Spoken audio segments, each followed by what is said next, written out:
It was very instinctual. I knew that I should be a drummer very early on. I was about 5 years old.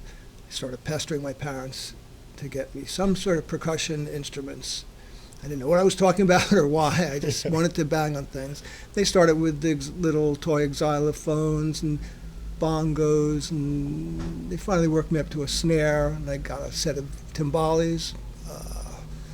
And then when I was 7, I got a set of Kent drums. And Kent was, I think a fairly local drum company in the New York area. And so I had, your standard trap set at 7. And my influences were mainly big band era drummers. So you had Gene Krupa, of course, Sure. and Buddy Rich. Then I started to mix that in with sort of instrumental rock music, like the Ventures. Early 60s? Yeah, maybe. I'm playing a combination of sort of big band style jazz, some Venture style drumming, and then of course I have 3 older sisters, so I'm listening to a lot of music. My sisters are playing rock and roll records, so I'm listening to Ricky Nelson and early Beach Boys and Isley Brothers and James Brown and all kinds of variety. Sure.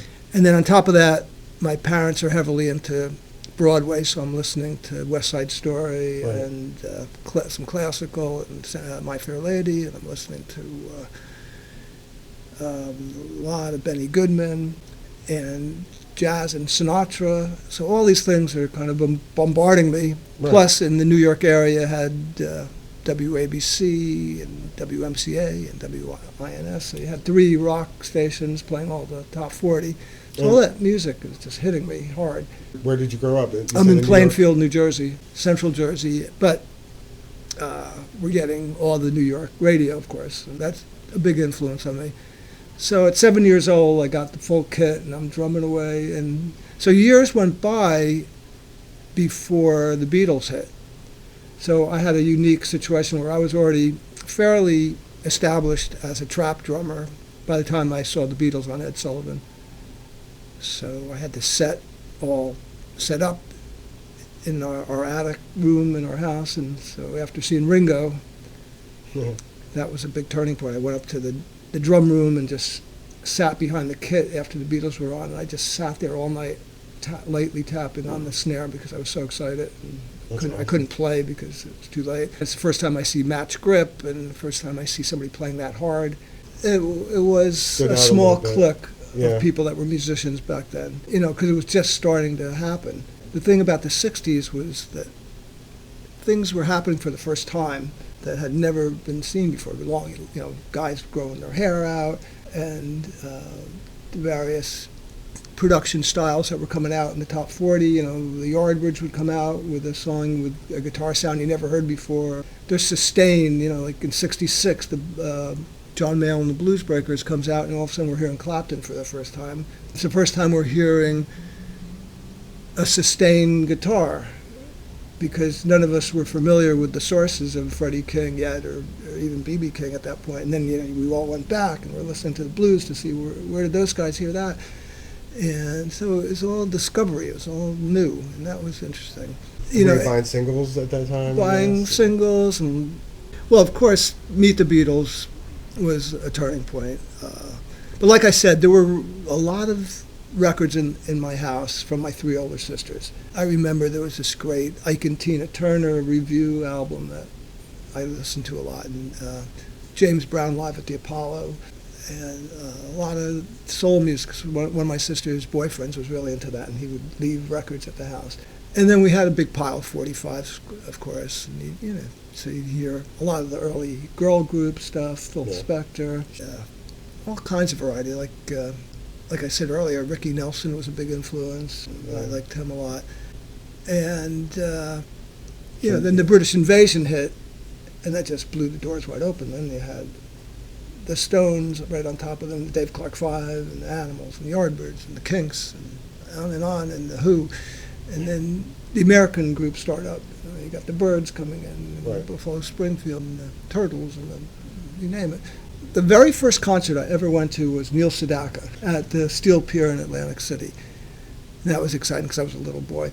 I went to see the Beatles at Forest Hills in August of '64, so that was really nice. exciting.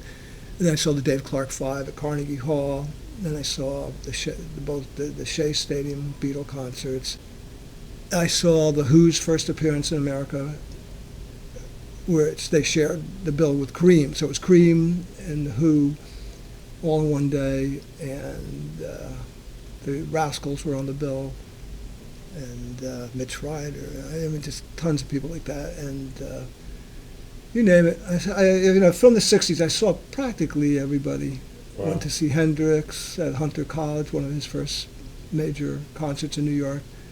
But I saw the Who several times in the early days when they first started touring, and they did the whole Tommy show at the Fillmore. And I saw Led Zeppelin when they opened up for Iron Butterfly at the Fillmore.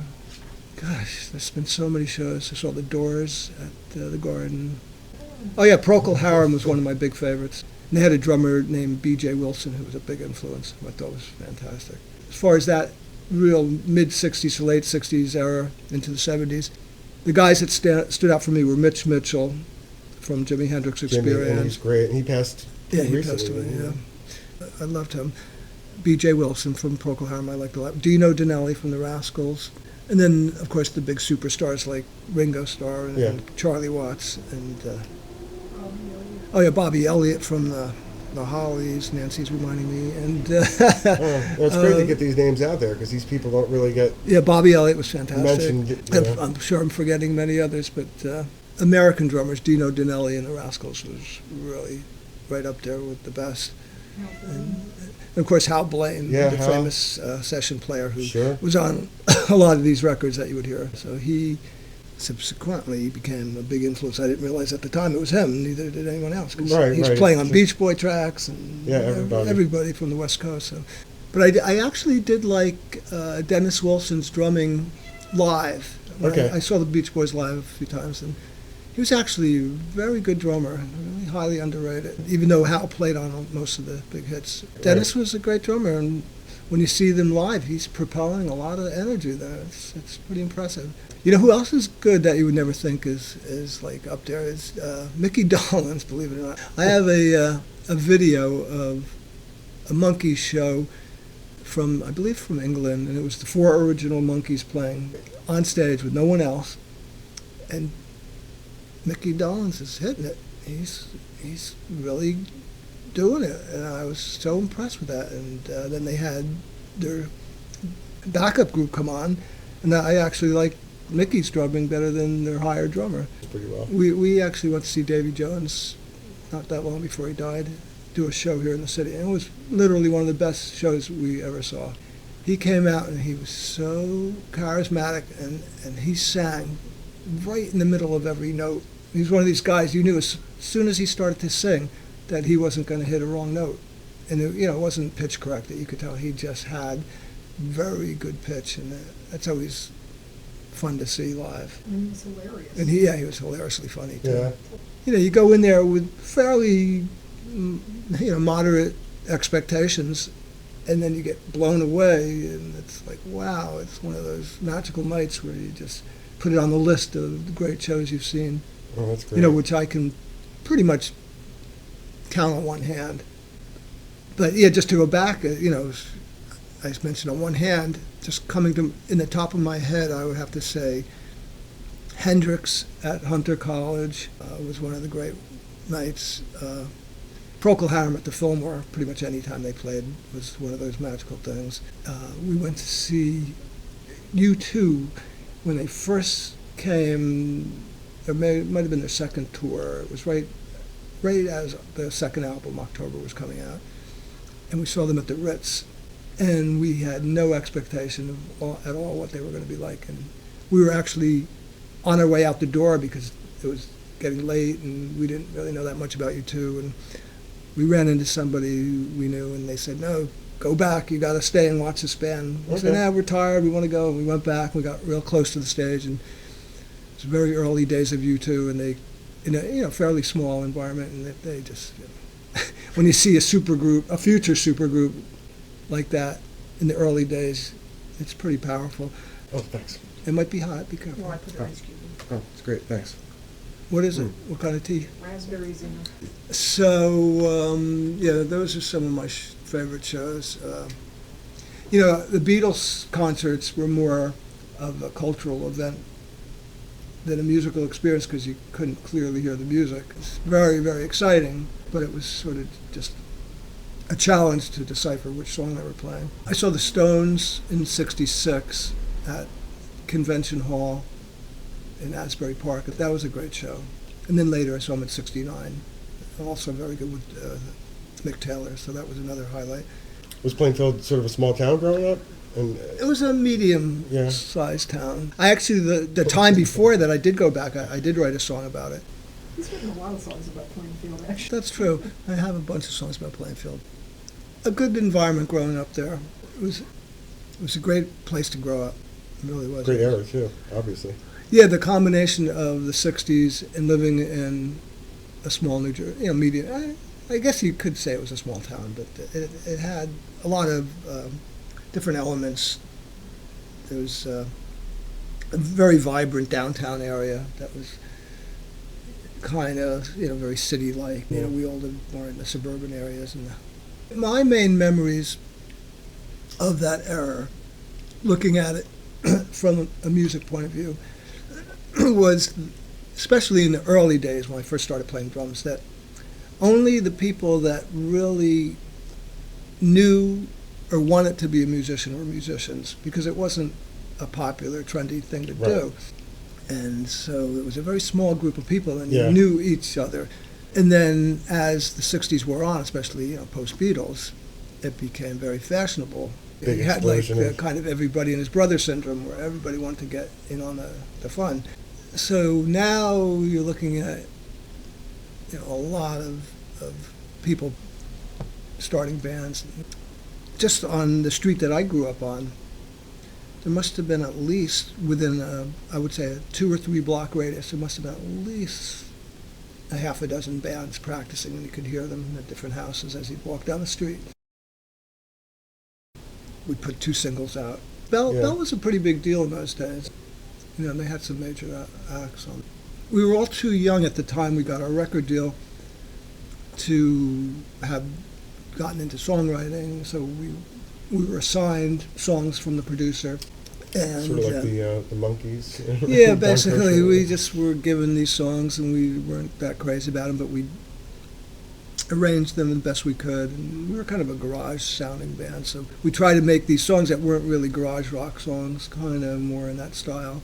But right after that era, I started writing songs, and always had a little bit of regret that I didn't have that chance back then to present my original material. Well, what happened was the Doughboys did the house band scene at the Cafe Wah,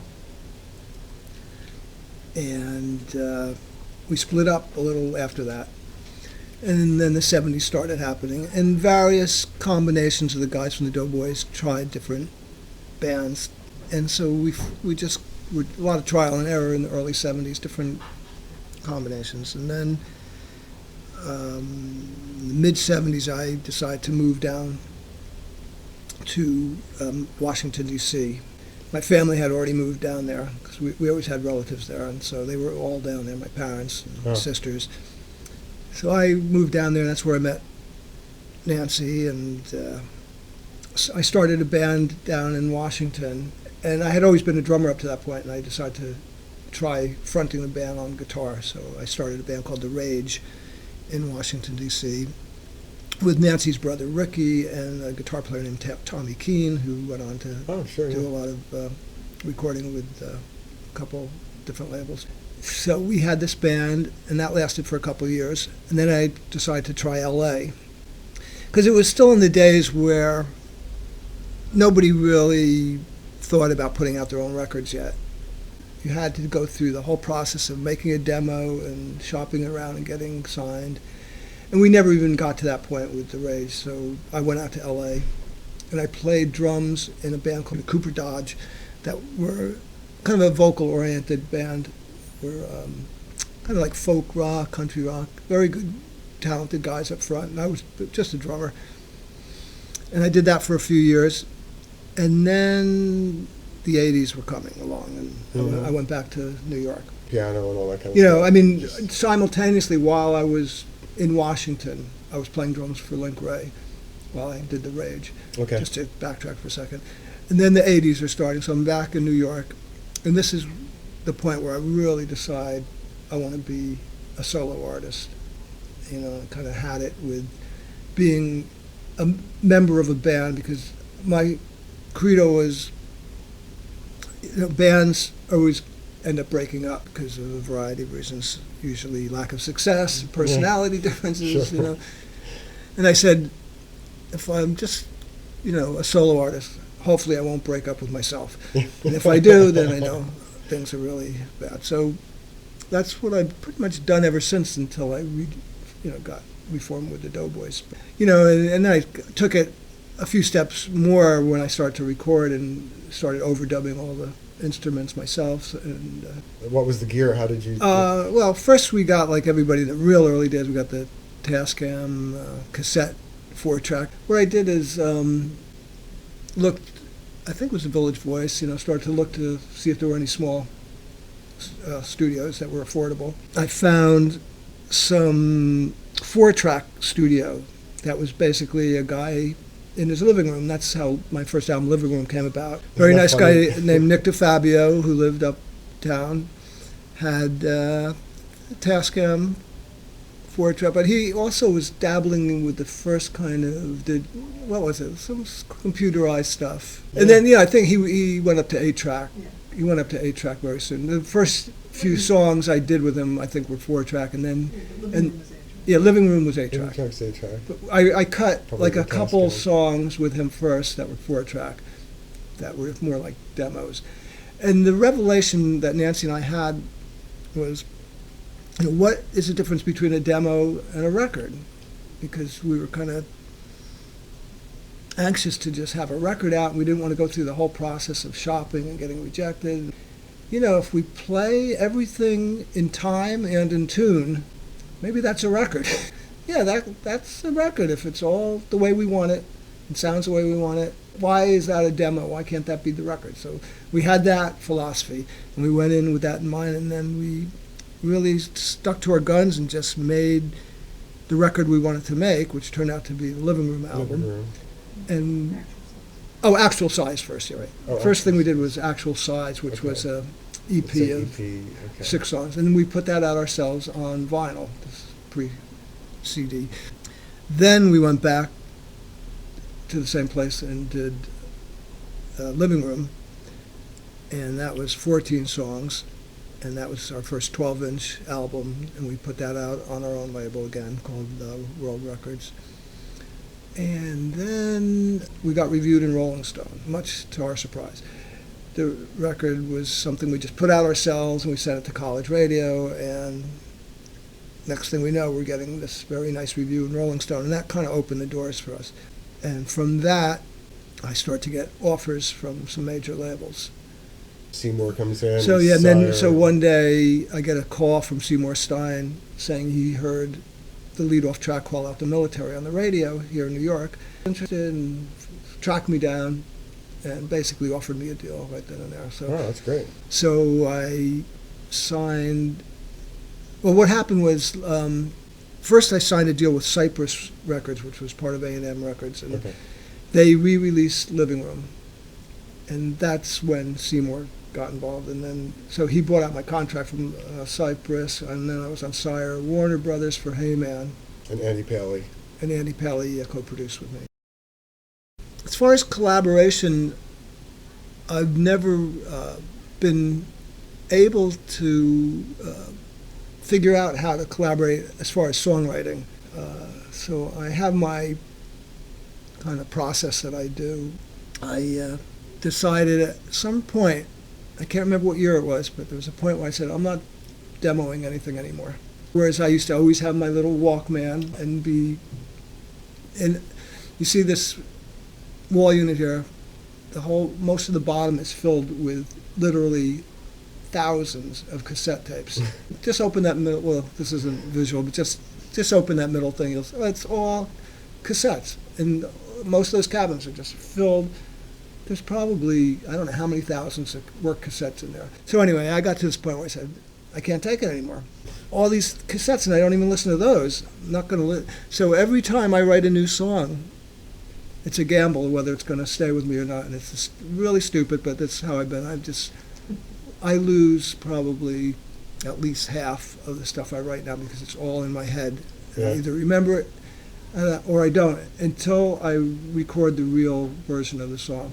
You know, my feeling now is I've got a lot of songs already written, and I feel like songs sometimes seem like they're, like you said, they're just kind of floating in the air, and they come to you. And I figure, okay, that one came to me, and it got away, and it's probably going down the street to somebody else. But there's so many times where I just look at page after page of lyrics and have no idea what the music to those lyrics are anymore.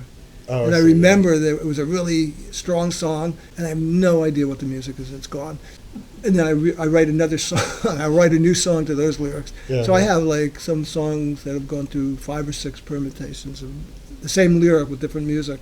And it's absolutely ridiculous, and I have no excuse for it. And that's just, I'm so bad with technology. Nancy once bought me a digital record, to replace my cassette deck. And I just couldn't figure out how to use it. And I just said, the hell with it. I'm not demoing anymore. I'm going to just make my records, and if the ones I remember, I remember. And the ones that come immediately to mind are basically Cornerstone. I like, there's certain album, I re-released Actual Size, my first EP, and I added all these songs that I had written around that era. And that's an interesting album just because it's early songs. A lot of guys have been influenced by Floyd Kramer. And so I play that sort of style on piano. It's very kind of flowery little riffs, and very piano-esque.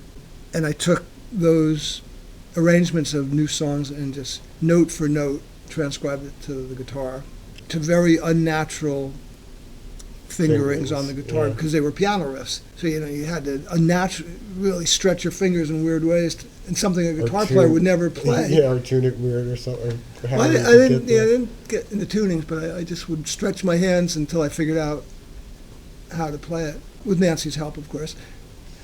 Nancy hears things I don't hear. So we did a few songs like that. The lead-off track, called When Denny Dropped Out of the Scene, has a lot of piano riffs played on guitar throughout the song. In the whole song itself was a piano song. So, you're going to write different chord changes on a piano than you would on a guitar, just because it's a different experience. And,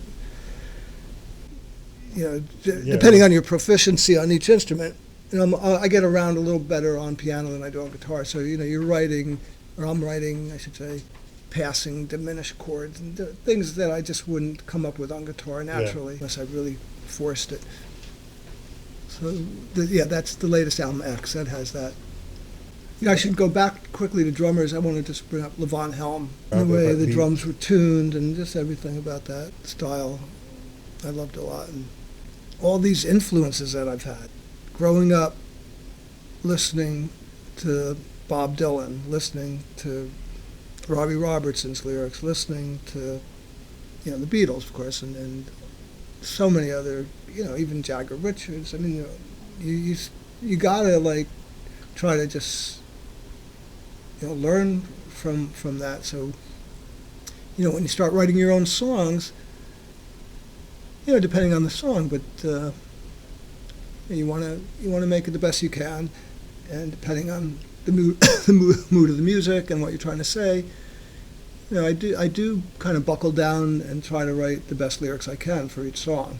If it's a fun song, then maybe I'll be a little more frivolous. But if I want to try to say something about a certain emotion, lost love, or just yearning for something, and you try to find the best lyrics you can. And that's the one part of the process where I take some time and try to figure it out. The music itself, the chords, the melodies come pretty quickly and naturally, and then I sit down and, with whatever, sometimes, as most songwriters will say, you get a little bit of stuff right in the initial inspiration, maybe some lyrics come, some hooks, but sometimes not, and sometimes you just got this melody and set of chords and got to figure out what you want to. So that to me is the hardest part of the songwriting task is filling in the lyrics. We've had now 7 coolest songs in the world on Little Steven's Underground. Yeah, the Little Steven connection. How'd that all come about? Just by chance? Or? Yeah, we just sent him our album. Right? Well, what happened was Bill Kelly, who's a DJ on WFMU and on the Underground Garage, had been playing Richard's stuff. FMU has been very supportive of Richard's music for a long time, and Bill Kelly was playing stuff, I think it was from Actual Size, and then the Doughboys started putting out music, and naturally we sent it to him, and he started playing it. And that was one way, and then also the producer, Kurt, knew Little Steven through his other band, the Gripweeds. I, pretty much had retired from playing live. I did one show at Theater 80 here in New York this year, but I was kind of more interested in recording solo stuff than performing, and I get my performance Jones out with the Doughboys, so we play fairly often. So this is just something that we had so much fun doing the Theater 80 show, and that was an acoustic show. This is going to be a full electric show. And, Nancy on bass and Andy Resnick on guitar and Kurt Ryle on drums, and I will be playing guitar as well. And we're debating whether to bring the keyboard or not at this point. Probably just going to make it a 2-guitar show. So that's going to be a lot of fun. And we've been just working up all kinds of songs from all my various albums. Doing about 3 songs from Max. We'll do songs from all the different albums. And a lot of fun covers. I love doing cover songs. The album before X, Tears and Other Stories, called The Game Stays the Same. It's all about Richard's time in LA and how you feel like you're on another planet because there's nobody walking around. Especially right in Hollywood in the summer. It's just, you can't breathe the air, and it's just so hot. You just stay inside your air-conditioned apartment or car. And I was one of the few people that didn't have a car out there. She's being modest. She plays classical piano. Well, I did when I was a kid. And she used to be one of the guitar players in my band at one point. Yeah, well, and I was in an all-girl band. Cheap Perfume. There's They some used to YouTube play, clips of a couple of our reunions. They were like one of these Max's. kind of early Max's Kansas City and One of the only all-girl bands in the city at that time. There was us, there was the Catholic Girls, there was the B Girls, but we were very good, if I do say so myself. And I was the rhythm guitar player in that band, so I hadn't picked up bass yet. That wasn't until Richard forced it on me, but I'm glad he did. No, I mean, Nancy really deserves a lot of credit because first of all, I'm very lazy and I'm totally a klutz with technology, so I wouldn't even be able to figure all this new technology out to be able to. And she has incredible ears as far as getting me to sing and play in tune and in time. Really, she really deserves co-production on everything because she's really keeping me in line. And the record, if I didn't have Nancy, I don't even think I'd be putting anything out. And if I did, they'd be pretty sloppy and not very well received. So she does receive a lot of credit. And she's very modest about it, but she's really producing me. Well, one thing that I do take pride in is that I remember very early in our relationship, I kind of pushed him to write stronger lyrics, poked fun at this one line, and he came up with something much better. Yeah. Right. Well, like I was saying earlier, The lyric writing part of songwriting has always been the struggle for me. I kind of liken it to a homework assignment. You have this music that's very regimented because for me, once I write a melody no, I shouldn't say write, but just have it in my head, it's very hard for me to change it. Even the time signature of it, or the the rhythm of it. So I have to, like a puzzle, find the lyrics that fit. Hopefully, lyrics that mean something to people and are hopefully well crafted. So all that is kind of just this work ethic that you have to have. That's how I have to do it. I have to sit down and really work at that and get it right because the music is set. And I very rarely, if ever, change the music. We used to call it X language because I would be singing total gibberish. I'd write a song and I'd just have this, for the whole song pretty much, this gibberish language. But Nancy would be in the other room and she would decipher certain lines even though it was different. And she would say, you just said something, I think it's good. I said, what? What did I say? And she would tell me. I said, yeah, that's not bad. So sometimes I would keep those. But lately, like I say, it's just like really hard. You just kind of hope for the best that you stumble upon the right thing. Yeah, I mean, it shows. I mean that's. And I try not to settle for something less than I feel that it could be in the end if I can. And sometimes you just kind of have to talk yourself into using the best that you came up with, even though it's not, you never got really what you wanted, but then you try to write things around it that maybe strengthen it. Every now and then you're lucky and it just kind of pours out of you. Not that often. I remember I wrote a song called Civil War Buff, which just was pretty autobiographical. And in a deeper sense, it was an anti-war song. And it just all came together.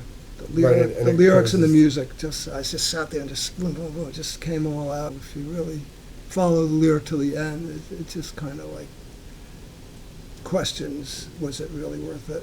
The scheme of things we're going to do probably at the show. Oh, really? Oh, that's great, man. Yeah, we could do a little for you. Yeah, it's a great song. But everybody's learned over the years, especially like drums, the evolution of how to record drums from the 70s to now. And it's kind of ironic how drums sound so great to me back in the late 50s and early 60s and through the 60s. And then toward the end of the 60s, they started to get a little too thuddy and close mic sounding for me. And then the 70s, for the most part, was kind of too close mic'd and thuddy again and washout. And then they start to sound pretty good again right around, when punk and new wave started up. And I thought the drums on the Elvis Costello albums were starting to sound pretty good again. And then the 80s, you got the ridiculous big snare sound that got out of hand. Oh, well, that's a whole nother chapter. And the sampling or whatever was happening there. And then people start to figure out, how to mic drums with room mics along with the close mics. So, you can really get a nice ambient, honest sort of feeling of the energy of the drummer now, if you combine those. Here in New York, I use a place called East Side Sound, which is a nice state-of-the-art room. And you do a lot of like getting the drums down and then bringing it home. Yeah, I do all the drums there, old-fashioned way, in a big room. Yep. And nice stereo mix. I just play, with the song in my head. You don't use a lot of click tracks? No, I'll use clicks, Clicks are good. But but that's it. That's all I hear is a click, and I just play to that and sing, and sing the song in my head. I just like to use the click just because I'm basing the whole foundation on that drum track. Yeah. And it's just sort of nice to know, and like Hal Blaine said, the click should be your friend. He said he used clicks all the time, and it's like he said you don't have to stick right with it, but just kind of use it as a guide. So I've always kind of taken that to heart. Some doughboy stuff we do with or without a click, depending on the feel of the song. And it was fun. Yeah. I'm cathartic. Get it all out of your system. Yeah, it's good to get it out of your system. It's just funny with verbal interviews. I guess, as in life, sometimes it's hard to articulate your feelings, and the way you phrase or put something this particular time would come out totally different another time, even 10 minutes later. If you ask me the same question, I'm going to give you a total different answer. I'm much more articulate writer than I am a speaker.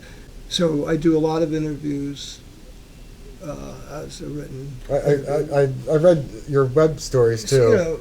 The which ones were that kind of sound like funny. I have half a brain are the ones that I wrote, Yeah. more than the verbal ones, because I can sit down and I just have a certain confidence with my writing, my thoughts down, than I do with speaking. I'm trying to think of the word, facilitation. You're facilitating the use of words. That's what I have a problem with. A lot of people do, It's like all of a sudden you've got to form the sentence and try to articulate your feeling, and you're like trying to think of what your feeling is, but then you're also searching for the word. You're like, so I call them cul-de-sacs. You go down the sentence and you reach the end of the sentence and you're like at a cul-de-sac and say, I got to go back, find where's the period to this sentence, because I'm down here at the end of this cul-de-sac. I got to reverse, now go back down to the corner. There's a period to the sentence somewhere where I'm going to get to, and I got to go down this side street now. Sure. And that's how I look at it. Yeah, I mean, I think a lot of people have a romanticized version of rock and roll, and they like to think, it's very rebellious and it was just kind of knocked off, but a lot of great music was worked on very exacting, and they took their time and got it right.